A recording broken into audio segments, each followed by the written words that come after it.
Welcome back for video 12. Sorry for the glare on the right side of this board here. Let me see if I can fix that.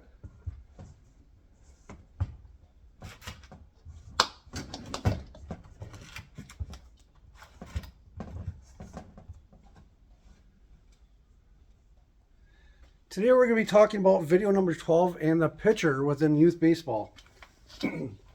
Now I do have one prop with me, but I'll be explaining more as we get to the bottom of the board. First, we're going to be talking about the actual responsibilities of our youth baseball pitchers, what exactly their purpose is on the field, the required talents that a pitcher needs to have. It goes beyond just the ability to throw the ball. They also have to manage, if there are players or runners on base, they need to be able to control and manage those. And they depend on the catcher, believe it or not, to give them signs whether or not the runner is leading off the base to the point where they know the fraction of time it takes to deliver the ball to that base to get them out. Now, again, with most of the outfield defensive players facing home base, they rely on the catcher to actually give them the direction of what's happening behind them. They also rely on any messages that might be coming from the dugout, so on and so forth. So today we're going to go through the definitions, the responsibilities, and remember, these videos are meant for the youth players. This is not going to be something that is practiced necessarily at the major league or pro level. These are things that we can introduce with our younger individuals, starting way down even at the ages of 4, 5, and 6, transition them into player pitch ball at the 8 and 9-year-old level, and realize that there's a major leap from approximately 12U to 13U within talent, pitching talent. So again, we're not going to use AI numbers to calculate these averages, but in videos 1 and 2, pitching speeds, throwing distances, so on and so forth, realize that most of the pitchers in that 8 to 12-year-old range is going to be anywhere from 40 to 60 miles an hour. Now, we'll be getting into the actual definitions and what causes a ball to curve during a pitch, and speed will be included with that. That'll be at the bottom of the board when we get to the actual description of the makeup of the ball, the gyroscope action as the ball is rotating, and the effects of gravity according to the speed the ball is being delivered. These are things that you can teach at younger levels, and they can concentrate on as they're developing their catalog of pitches. So first of all, the responsibility of the pitcher is to put the ball into play. Okay, once they are sitting on the mound waiting either for the pitching clock to run down, or if there's no players on bases whatsoever, to just concentrate on delivering the ball as accurately as they can over the plate. Now, we'll get into the actual strike zones, what we are noticing across baseball at every level. We're going to break it down into the actual rules designated by the pros that are also practiced and enforced at lower levels of baseball. Now, control. A lot of everything going on right now within baseball is entirely based off the pitching speeds. With Major League Baseball players achieving up to 107 miles an hour, it seems like that every team is concentrating or scouting out the players that can throw the ball the fastest. Now, that is for the distance of the baseball mound to home plate. The time frame for a batter to be able to focus in on the ball or read the stitches during the time it leaves the hand of the pitcher and crosses the plate. The faster the ball goes, the less time that their mind's, eyes, and hand coordination can necessarily adjust. So in previous videos, when I've mentioned the pitching speeds according to practice and even during the games, you want to have your practices actually about 10 miles an hour faster than the average they're going to see in their age groups when the pitcher is going to be delivering the ball. It allows them to adapt to a faster period of time. So it's actually going to seem like it's coming in slower, and they're going to be able to adjust to it through muscle memory and hand and eye coordination much faster. Now, in order to deliver the ball, okay, there's multiple different ways of delivering the ball from an actual pitcher's position. There's the overhand, obviously within hardball. There's underhand, such as in softball. There's also sidearm, and there's also what they call the submarine throw, which a pitcher will literally, drag their hand just inches above the ground during the initial movement and delivery of the ball. Now we're going to get into the angle of approach when we get to the actual strike zones, the overhead view of the home plate, the strike zone, so on and so forth. Now we always talk about the mechanics of the swing. So whether a batter gets up there and they can get that perfect 35 degrees upon impact with the ball, that is going to allow the greatest distance and height within a ball travel when it is hit to go the furthest distance or possibly even become a home run. With batting mechanics getting fixed and even AIs getting into the point where AI is being programmed of what the perfect mechanic is, pitchers do not have to supply or deliver the ball so that that 35-degree angle is specific every time. So one of the adjustments and one of the comparisons I can give to you, yes, we have individuals that are in the home run world record book, so on and so forth, whether it be Barry Bonds, Mark McGwire, Ken Griffey Jr., Sammy Sosa, so on and so forth. And if you look at their swing ability, they have all kinds of upper body weight and bat speed when they're swinging. But if you look at the actual stances of all those players leading up to the actual hit to the ball, they're all different. Now, while they might have the home run records, they do not have the highest records in the amount of base hits or actual batting averages within the history of baseball. I'm going to use Pete Rose as an example. If you go back and actually look at the batting stance of Pete Rose, it doesn't look anything like the home run hitters. And Pete Rose was not known to be a home run hitter.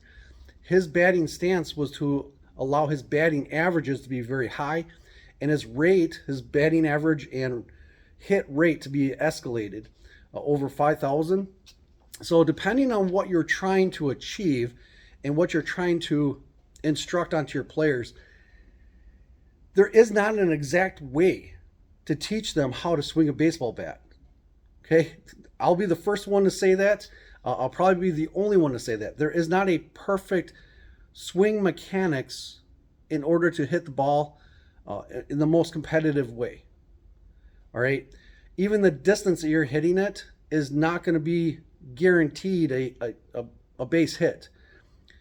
When we go back to the hitting distances in previous videos, I mentioned that in that 8 to 12-year-old group, anywhere from 100 to 120 feet is what is the average for the distance that players can hit it. Well, if you break down a baseball field at that age group, your outfielders, if they're positioned exactly in the middle of the outfield, that 120-foot hit is going right to the defensive player. Now, being able to shoot the gaps, whether it's a low-flying fast ball between the baseman or past the pitcher, it's almost a guarantee. Okay, again, depending on how fast the infielders are, it's almost a guarantee that you're going to get on base, especially at lower levels of that, 7, 8, and 9-year-old play, because their defensive techniques are still being established. They're not going to be able to feel the ball, throw the ball, get it to the base in a timely manner.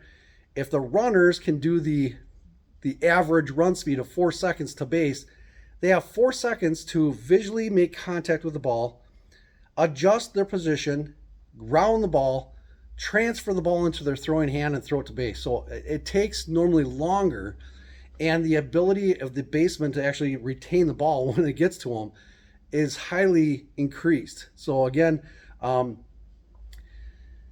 the way that you are teaching the younger youth, ages of 7, 8, 9, and 10, are going to be different than what you're going to be teaching to the 11, 12, and 13s. There's going to be a bigger transition, and the talent level of the baseman is also going to increase. So your time frame is going to be reduced from the defensive side, and you should be concentrating on your offensive running to be able to still beat the throw. Now, control, from a pitcher's standpoint, like I said previously, that most of the Major League Baseball teams are looking for that speed to reduce the time for the batter to be able to adjust and formulate the best swing to be able to hit the ball. That works at that level. Okay, and that's the elite level of baseball play. But if we even go back 20 years, say to the era of Maddox, even Nolan Ryan, Oral Hershiser, Jim Abbott, you realize that their fastballs were not in that 107-mile-an-hour range. Their fastballs were anywhere in the upper 80s to lower 90s. But they had a very large catalog of pitches that they could deliver over home plate. I believe that there are better pitchers. The more you have within your repertoire of the catalog of pitches you have, the more of a quality pitcher you are going to be.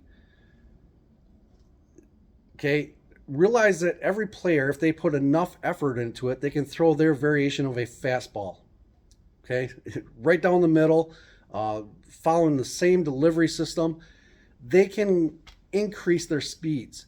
But it takes true talent for a pitcher to be able to manipulate the ball so that as it's flying through the air, it will mimic a curveball, a screwball, a changeup, a drop ball.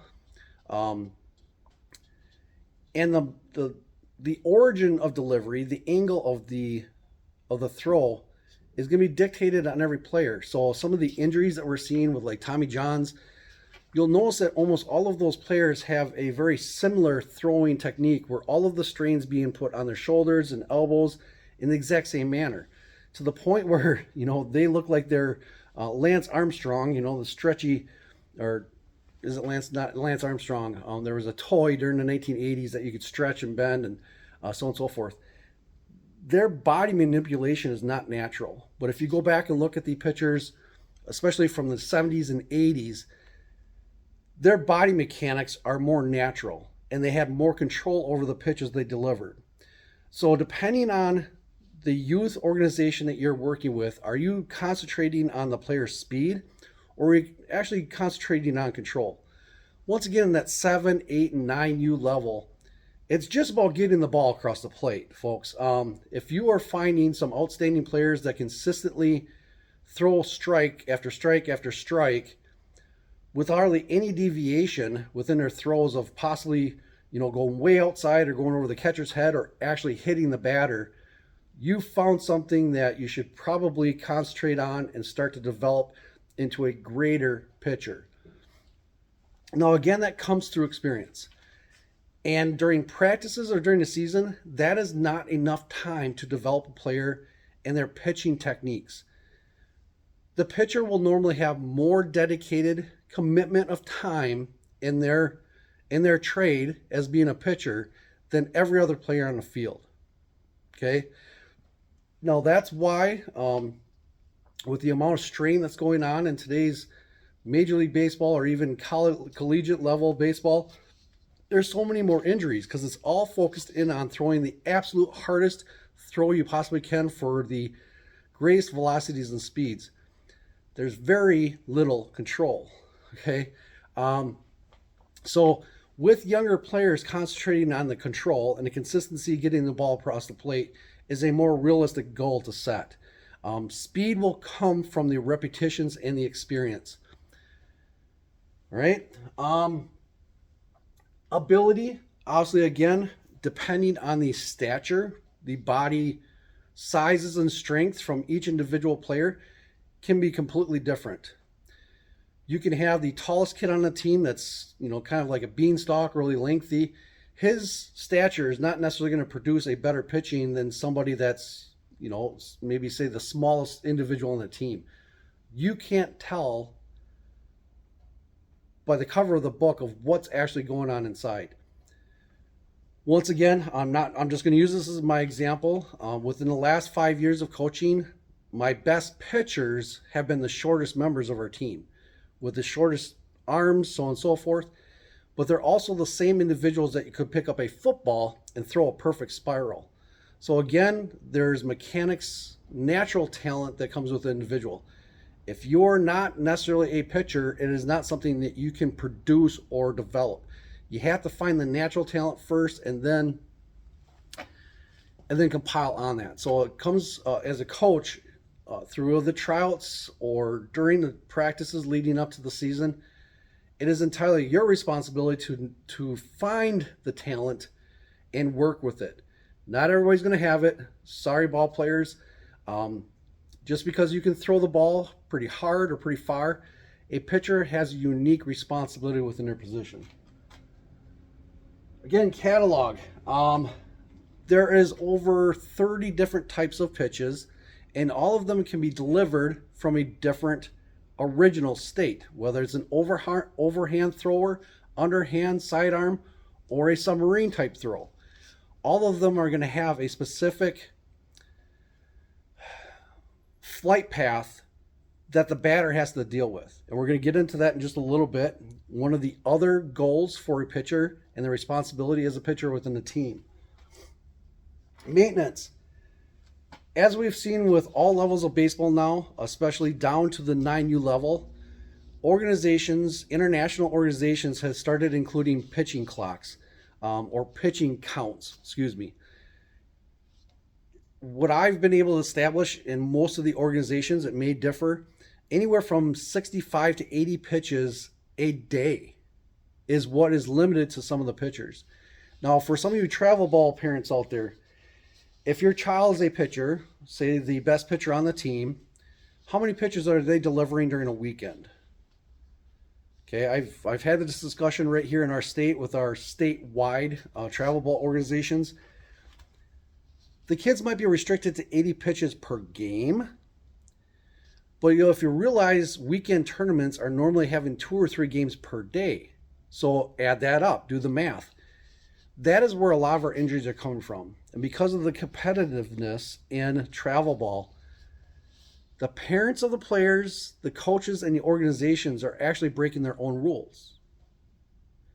And we are seeing more of those injuries occurring with our younger youth players. Again, it's more about the emphasis on speed than it is under control. And there's not enough time to maintain any of the damage that's being done to our youth players.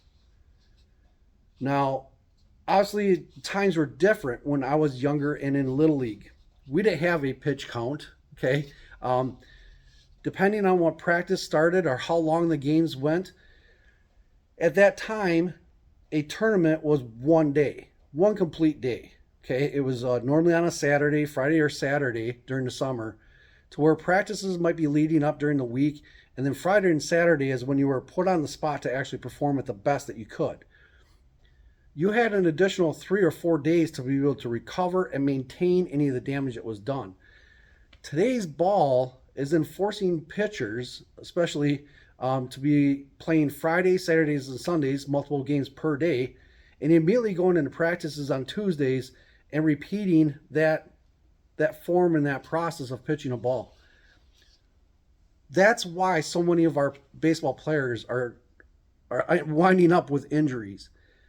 It is so much emphasis on the fastest ball as possible that they're not taking into account the control.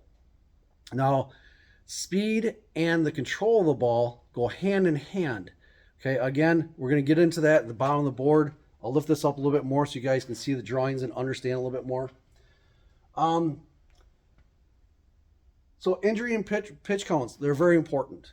If you are emphasizing your players on pitching the absolute fastest they possibly can, you better be enforcing the pitch rules. 80 pitches per day, not per game, and then there has to be a 24-hour rest time before they do it again. Many children are being hurt because of the practices of travel ball organizations or baseball across the United States, just simply because of that. Now, obviously, one of the responsibilities of the pitcher is to get the ball across the strike zone. They are introducing the ball into play, and if they can get it past the batter in the strike zone, it reduces the possibility for that batter to then keep the ball in play. So at the younger age groups, concentrating on at least just getting a consistent throw across the base, that's where you start. Okay, so setting some kind of repetition. Do not start introducing the control of the ball as far as sliders and all that stuff from your pitchers at the 7 and 8U level. Teach them to grit the ball the exact same way every time and be consistent with their mechanics. Find out what's the most comfortable for them, where they believe they have the most control that leads them to the most consistent deliveries across home plate. Okay, that's going to come from repetition, but do not force them to throw as hard as they possibly can every single time. Teach them control, and speed will follow.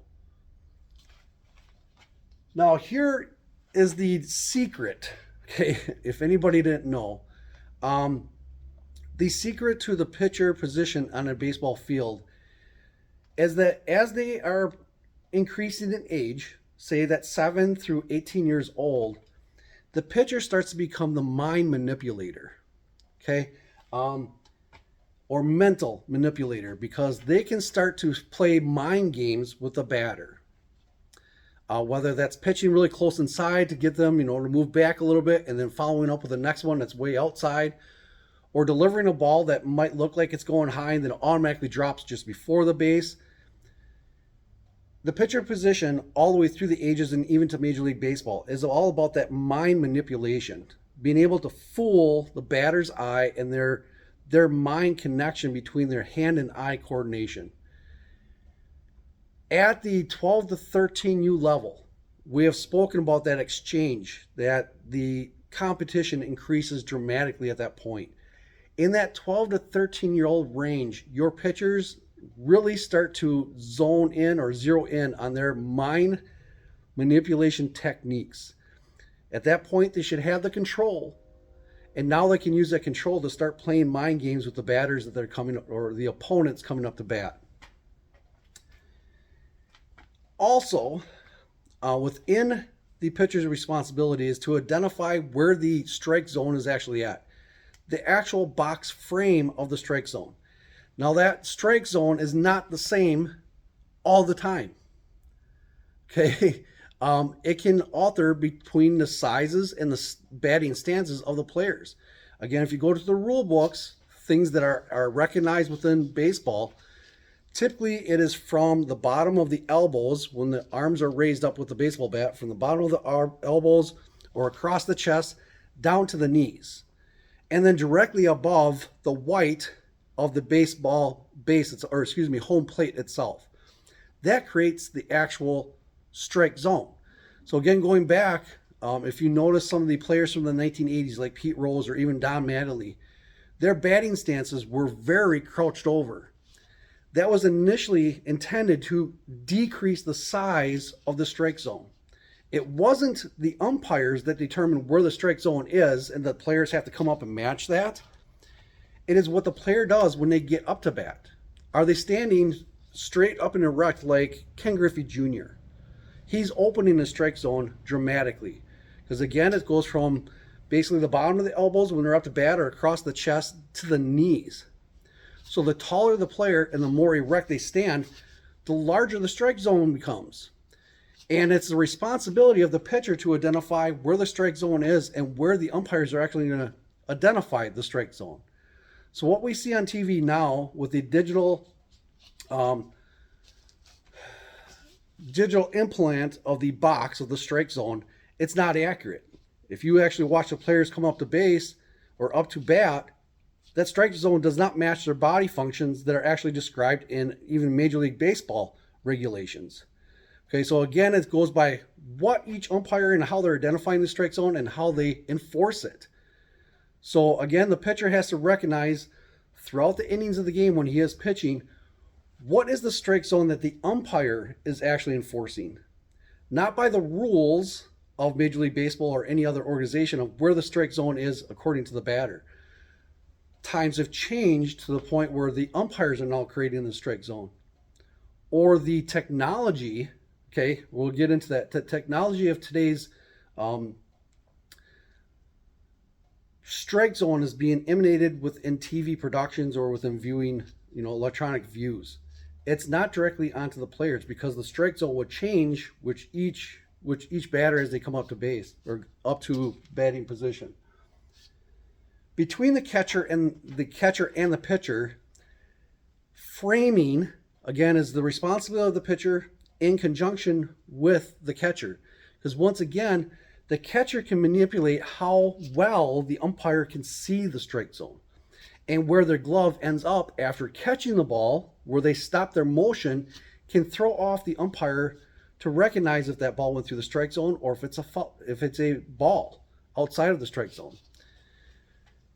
Now, here's another thing that's kind of it's not necessarily enforced. The strike zone is not left and right from batter's box to batter's box. It's directly vertical over the home plate. Now, if you're looking from the batter's mound to home plate, you're only seeing that two-dimensional box once again. But once we get down to the top view, realize that the strike zone is not just a two-dimensional box. It's actually a five-sided box that is directly above home plate. So as a pitcher, you need to be able to deliver the ball to cross through any portion and even graze the edges of that strike zone in order to get a strike. And it's going to change vertically dependent on how the umpire views the strike zone or the stances of each individual batter. You are not going to have a consistent fixed location of where the strike zone is every single time.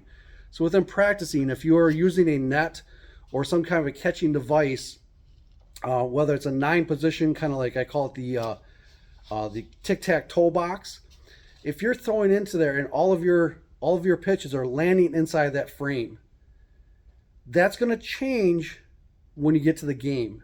So that's not a very accurate practice to determine your actual quality and control. Okay, it needs to be done in an actual real world situation with a catcher that is sitting back from the home plate, so on and so forth. Angle delivery. That's going to lead us into the 3 drawings on the bottom of the board. Not only does the delivery of the ball can be delivered overhand, sidearm, or from the submarine position, it's also determined whether it's a left or right-handed pitcher. The origin of delivery can change. Now also within the batting or the pitching mound, your foot can start anywhere from that pitching base. Whether you stand in the very front, off to the side, left, how you deliver the ball. It doesn't necessarily have to be traveling directly over the line of sight from second base through the pitching mound to home plate. You can alter the position of delivery. And once you throw in the catalog of pitches that you are capable of throwing, the control, you can offer over 100 different pitches to any one batter. While batters are thinking, I'm just going to swing at anything that comes in that's going to go through the strike zone. They don't know, and you should be teaching your players, especially in that 9, 10, 11, and 12-year-old range, that they have the option to deliver it from a different spot, as long as their foot is positioned either on top or in front of the base. Easy enough. Like I said, at that point, once you get into 13-year-olds, they already know that information and they're trying to perfect it. And every year of middle school and high school coaching, they're going to be pushed to accelerate in their abilities much faster. So by the time they are seniors, they have a fairly good grasp on the game to the point where they might be getting scouted out. They might be getting scholarships from colleges because they're identifying, they know what they're doing.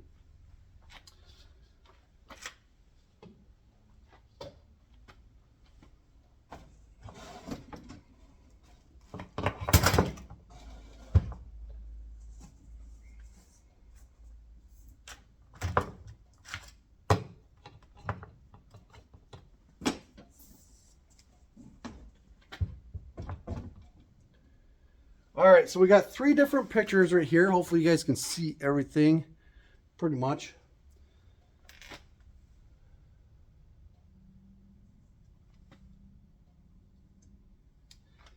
Now again, there's different points of view. When you're watching on TV, or if you're a coach and you're actually at ground level watching your pitcher deliver the ball, you're getting a different angle of view. And the strike zone might seem different. So even if you're in the stands, okay, I'm guilty of this too. Any of you fans are out there, maybe you're at a local baseball game and you see and get as close behind home base as you possibly can to be able to see the delivery of the pitches, see if the umpire is actually calling truly, if they're strikes or balls. Even a small adjustment to the side can change your complete point of view. From the pitcher, they are seeing that two-dimensional box that's being created by the batter and home plate. Easy enough. They can enter that box from multiple different angles. And again, that box being a two-dimensional box of what they can see, depending on the origin of the delivery, that strike zone may shift. Okay, so on this side is a top view of the pitching mound, pitching base to home base. Where is the strike zone? Anything above home plate, right? So when you're looking at Major League Baseball or watching games on TV, that two-dimensional box of the strike zone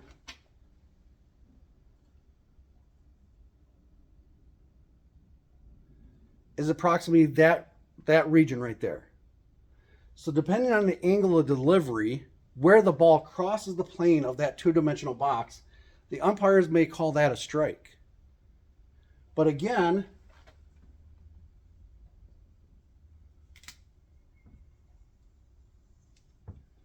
let's say that you have a left-handed pitcher and they lunge to the side as they're delivering the ball to the point where their arm, say a sidearm pitcher, they're delivering the ball from 6 feet from the pitching mound, okay, from the actual hard base.